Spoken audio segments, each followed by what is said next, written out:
What's up, tribe? How you guys doing? Go ahead and hit that subscribe button. I hope you like this video. This is Making the Cut, season 1, episode 8, I believe. So this week's challenge is that the designers have to create. Not only are they creating 2 looks, but they're also going to create. They're going to be the creative director for their own digital campaign. So what they're doing, what they're being tasked with is, again, they're making 2 designs, but they have to make sure that those 2 designs are going to photograph well. They have to create the branding as far as how the logo is going to look, and the branding for their little mini collection, and they're going to have to actually do the photographs, and they're going to direct that whole photo shoot and everything as far as their garment is concerned. And of course, as always, they're going to do that showstopper, that runway look, and then they're going to do the wearable look that they can recreate easily. Now, I ain't gonna lie to y'all, I was nervous from the very beginning, because see, when you watch enough reality shows, you know that the way the edit goes lets you know that those are the people that are going to sort of be highlighted in this particular episode. Now, because we're down to 5 people, almost everybody is sort of going to get a little bit of shine, but you could definitely tell who they were paying attention to and who they were not.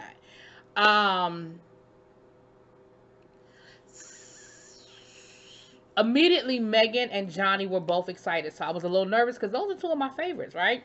And I was like, oh Lord, that's not good, because usually the people that are like, yes, this is my challenge, yes, I'm gung-ho, you'd be like, oh Lord, they about to go home.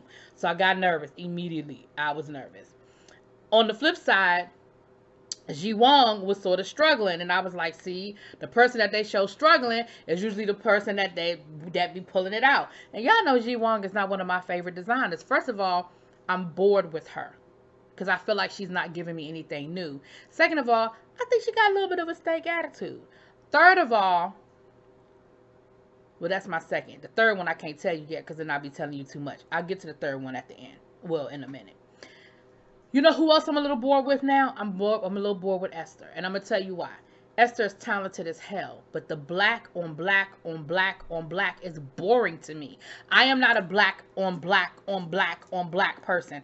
I don't have a black on black wardrobe. Even though I'm a big girl and black, you know, a lot of people with weight, they wear a lot of black because it's slimming and all that good stuff. I like color.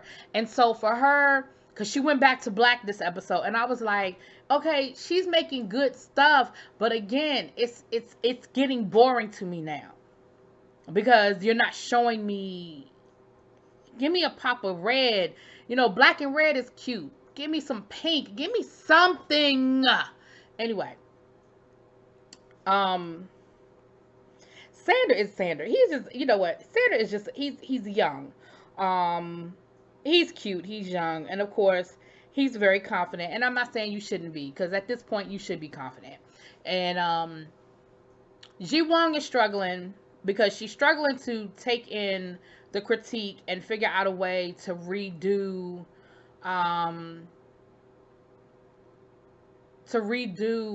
her branding, stay true to herself, but take in their critique. And of course, she's just like, well, I think I've done this great, and I think I've done that great, and I don't know what the judges want to see, and I'm trying to do this and I'm trying to do that. And I don't know how they choose the models. I don't know if it's a random draw. I don't know how that, but somehow or another, this particular challenge, she has a plus size model, and she did what irritates my soul. This was my number 3. You complaining about how you don't design for bigger models, and that's just not what your brand is. And you understand that there's a market for large, you know, for plus size models, but that's just not what your brand is. Bitch, I'm gonna need you to let go of that. I'm gonna need you to come up off of that. Not just because I'm plus size, okay? But understand that, again, you're trying to create a global company. And I know that probably 20 years ago, you didn't have to do that. But that is just not the reality of the fashion world today. I'm going to tell you who is the master in my price range. Let me be clear. The master of creating clothes for plus size models that look nice. Well, for plus size bodies that look nice. One of my favorite designers right now that I wear all the time is Michael Kors. He makes great tops to help camouflage the midsection. He makes them in sizes that fit larger sizes. And he's definitely a designer. He's definitely somebody that's in high demand. I'm not saying that, he's the most expensive, couture brand, but when you start talking about designer and being global, that's what this competition is about. And for you to say, see, what I don't like is the limitation. I don't like you saying already what you can't do. It just bothered me. Johnny, on the other hand, is again, he's fully taking in the feedback from the judges. He said, hey, they really like that dress I did. They really like this. The more and more I'm listening to them and I'm coming out of my comfort zone, hey, they're really digging it. So this week he tried to once again come out his comfort zone, and he was doing floral. He said, look, I ain't never done floral before, but I'm really trying to take it all in, and I'm going to do a little floral. The dress was missing something. When he had his Tim Talk, I keep saying TED Talk. When he had his Tim Talk, the dress was missing a little something. Couldn't quite put his finger on it. And what he finally said was, you know what? I need to add something. Honey, he done dyed the dress in coffee. Told the model, I know it stinks like hell, but it is that extra oomph that I was looking for. And it worked. I mean, everybody, by all admissions of the people in the workroom, it smelled. Now, Megan, on the other hand, she was still doing her signature blazer type style, but she was doing something a little different. Instead of doing a print, she was trying to do color blocking. She didn't like it. She wasn't feeling it, but of course she had spent the whole day working on this color block blazer. Now, I liked it.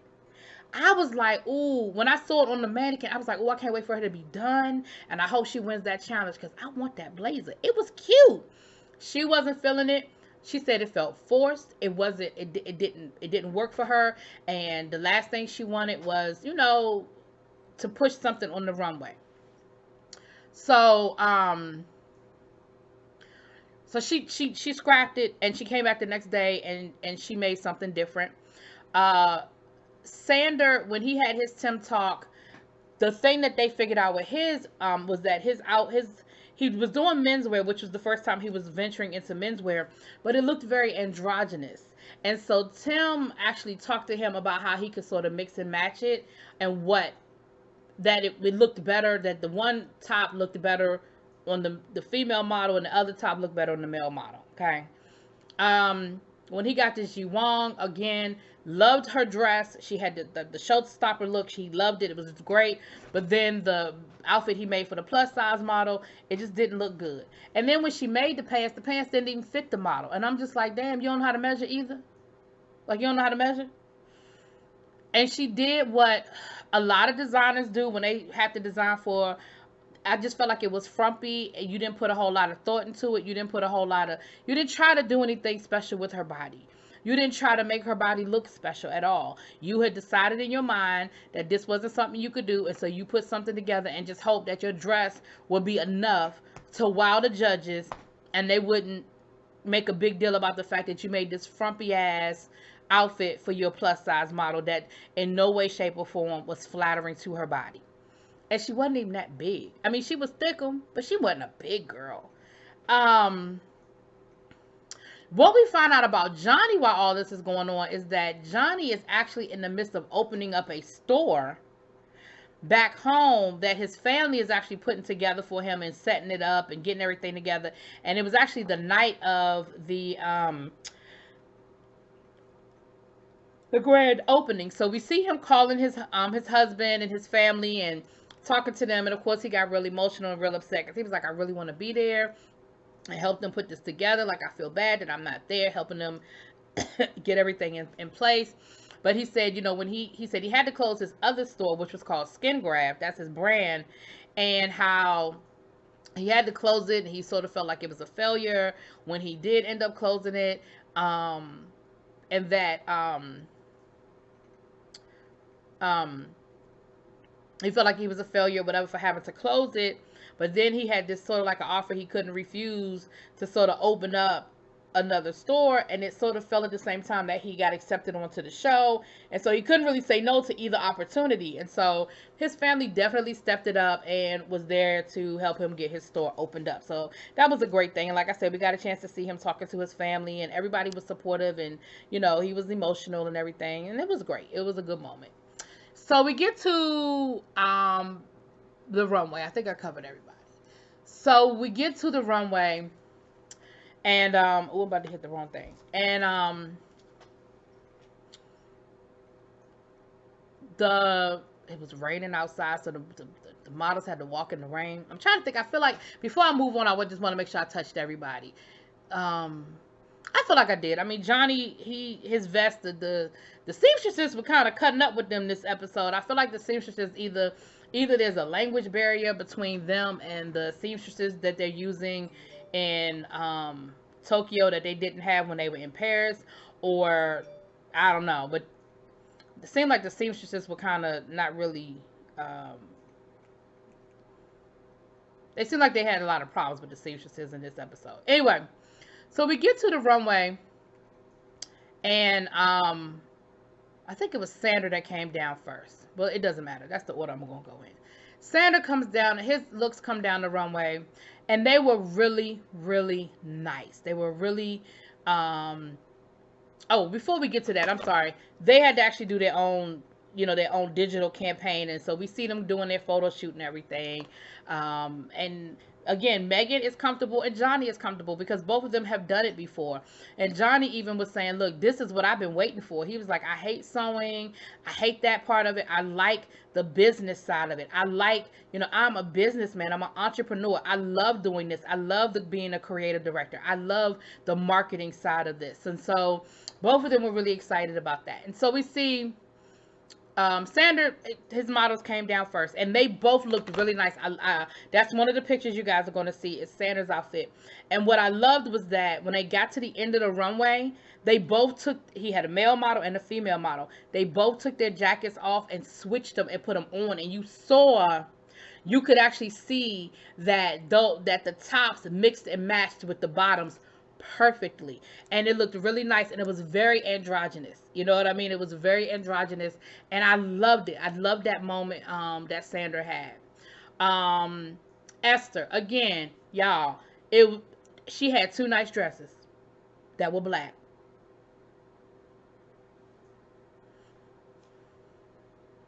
Like, Esther, we know you can design. Esther, we know you can sew. I just don't know if you and I'm, again, y'all know I'm not a fashionista. I just don't know that you can sell a whole brand of just black. I don't know if you can do that. And maybe you can. Maybe designers have done it in the past. I'm sure y'all are going to give me examples underneath my video telling me of all the different people that have done it. I personally, for my personal style, I just can't do it. She had a cute dress, and then she had a nice vest with a pant. Now, the judges loved her look, but they did not like her campaign, the digital side. They didn't like her logo, and she did her pictures in black and white, which actually is probably her best bet when she's doing the black dress, because I think a black and white photo will show the details in more, y'all know what I'm saying. Show the details better. I don't know how to say it. My words are escaping me right now. It's getting late, child. So, Sanders' digital campaign, they liked his digital campaign. They loved his runway. They loved the androgynous moment. They really did. Megan's look was a showstopper. Her first look was sort of like it was like a kimono. You could definitely see the influence of the kimono, and it was really nice. I took a picture of that. It was really nice. And then her second look was, a white, like a braided top, almost kind of reminiscent of what What's Her Face did in the first episode, the first challenge. She just did it better. And black leather leggings, and then like a tulle skirt, and it was definitely a showstopper. Naomi Campbell loved it. Heidi loved the kimono jumpsuit. Was like, I would buy that right now. Johnny, they loved his dress with the vest, and it was nice. They loved it, and that color did sort of, it made it because it was a white and black print, so that color made it sort of like a off-white, like an opaque eggshell type thing. And then he said like a sweatsuit that had like a top, and I mean, it was a top and bottom with a print on it. And they loved his digital campaign. The thing they don't love is his name. They hate Skin Graft. They hate the name Skin Graft. And here's the thing that I hate. Stop arguing with these people when they are giving you a suggestion. Even if you don't take their advice, just say, okay, thank you. He keeps going back and forth with them about the skin graft to the point where Naomi Campbell had to tell him, look, we know what we're talking about. Just listen to us. And again, once you leave, you ain't got to do it. I was like, y'all, if y'all don't shut up and just listen sometime. Now, Ji Won, I already told y'all, the dress was nice. It was definitely different. It was not out of her wheelhouse. It was definitely different than what she had done before. It was. The problem was her second look was so bad that the judges really didn't care that they showed her something different. They didn't like that. And I told y'all it was horrible. It wasn't flattering to her, a model. And even in the pictures, she had pictures with a model, the thicker model, posing, leaning back so that her stomach stuck out. And I'm thinking, why did you think that was flattering? So they were unimpressed with Ji Won. And then, but they loved Megan, they loved Johnny, they liked Esther, they liked Sander. So we get back to the workroom, and like I said, they looked at the digital campaign, and they loved Megan's look. They did not necessarily like Megan's pictures, because what Naomi Campbell was saying was, in one of the pictures, the picture with the dress, she had her model sitting down, and Naomi Campbell was like, you're losing all of that pow wow boom, you're losing all of that, because you are not you didn't give it to us. Like, we didn't get, you know, you have the model sitting down and you're losing all that fabulousness. And so they did like her branding and everything, but they just didn't like that picture. They loved her outfits. With Johnny, they loved his outfits, but they didn't like his name. So they called Ji Won down from the beginning. Well, they called her down from the beginning and told her she wasn't making the cut, honey. I said, damn, they wasn't even playing with you. But then I was thinking, well, maybe they getting ready to cut two people, because they got rid of her real quick. So then they called Sander down, but they did like Sander. They gave him a positive critique. I don't think they called Esther down, but if they did, I'm sure they just said, okay, nice black dress, because that's all it was. And so they had Megan and Johnny. They both gave them feedback, and they said, look, we're tied again. We both like what you guys did. Y'all convince us. You tell us who should be the winner. And they did a good job, I think. I think they did. Both of them did a little bit of throwing under the bus. Not a lot, but a little bit. But when it came down to it, Johnny got the win, because ultimately the reason why Megan didn't win outright is because they didn't like the way she did her. They didn't like what she did as a creative director, and that was the challenge. And so ultimately it went to Johnny, because they just didn't like the name of his brand. They didn't have a problem with his actual pictures and everything. But Megan brought up a good point. She said, listen, if I have to lose, like, coming in second to Johnny, I'm good with it. And I think so, because Johnny is definitely, I think, unless he does something ridiculous in the next couple of weeks, he's going to definitely be top 3. I don't know how they're going to do it. I don't know how they're going to eliminate people, if they're going to have a top 2, top 3, or whatever, but he's definitely going to be in the top 3. At this point, I think, I mean, it's still anybody's game, and I didn't look at the second episode yet, so but it's anybody's game. I don't even want to speculate. Anyway, y'all, that was it. Y'all let me know what y'all think. I told y'all who was the top. Yeah, okay. Let me know what y'all think. Drop it in the comments. Peace.